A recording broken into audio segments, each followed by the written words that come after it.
ఇభరాజవరద నిన్నెంత పిలిచిన గాని మారు పల్కవదేమి మౌనితనమో.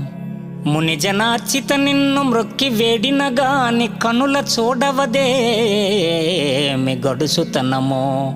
చాలా దైన్యమునుంది చాటు చొచ్చిన గాని భాగ్యమీయవదేమి ప్రౌఢతనమో. స్థిరముగా నీ పాద సేవ చేసెదనన్న దొరక జాలవదేమి ధూర్తతనమో. మోక్షదాయక ఇటువంటి మూర్ఖజనుని కష్టపెట్టిన నీకేమి కడుపు నిండు.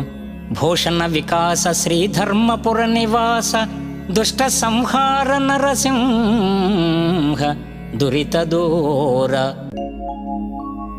గజేంద్రుణ్ణి రక్షించి మోక్షమిచ్చిన లక్ష్మీపతి, ఓ నరసింహ నన్ను కాపాడు.